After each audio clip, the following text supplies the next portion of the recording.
এবং যারা যারা এই কর্মযোগে সাহায্য করছেন তাদেরও আমি ধন্যবাদ জানাচ্ছি এবং আগামী দিনের জন্য শুভেচ্ছা জানাচ্ছি। স্বাস্থ্যবিধি মেনে চলুন, ডাক্তারদের পরামর্শ মেনে চলুন এবং একজন সুনাগরিক হয়ে নিজে সুস্থ থাকুন এবং অন্যদের সুস্থ রাখুন। ধন্যবাদ। প্রাথমিক শিক্ষকদের সংগঠন তারা ইতিমধ্যে অনেক ত্রাণের কাজ তারা করেছেন, অনেক ত্রাণের কাজ বারে বারে করেছেন। তারাও আজকে এখানে আজকের যে দিনের জন্য যে খরচা, প্রথম দিনের খরচা তারা বহন করছে। নিখিলবঙ্গ প্রাথমিক শিক্ষক সমিতি আন্তরিকভাবে, আর্থিকভাবে, বিভিন্নভাবে যারা সহযোগিতা করছেন তারা সকলেই আমার কাছে ধন্যবাদের যোগ্য এবং আমি তাদের ধন্যবাদ জানাচ্ছি, বিশেষ করে অভিনন্দন জানাচ্ছি। এখন এই যে আপনজনের রান্নাঘর নামটার মধ্যেই একটা বিশেষ সেখানে মানে রয়েছে, আমরা সবাই বুঝতে পারছি। তার মধ্যেই মানুষের প্রতি আবেগ, মানুষের প্রতি আন্তরিকতা, ভালোবাসা, একটা সামাজিকতা, মানবিকতা, এই সবটাই একটা সেখানে বিশেষভাবে নিহিত রয়েছে। তো এটাই আমাদের কাজ।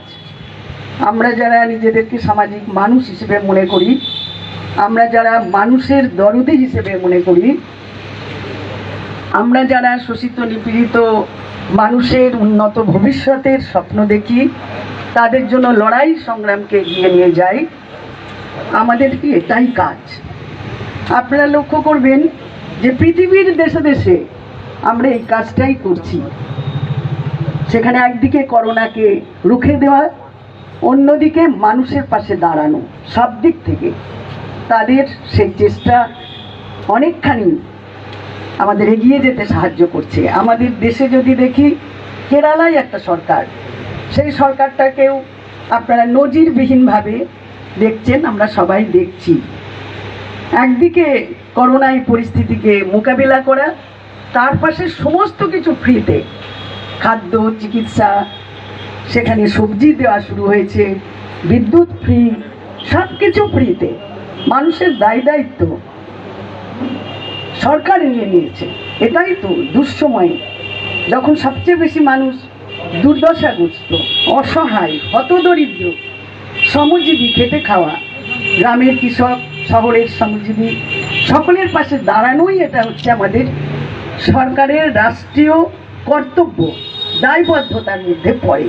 কিন্তু আমাদের দেশের সরকারকে আমরা সেই ভূমিকা নিতে দেখছি না।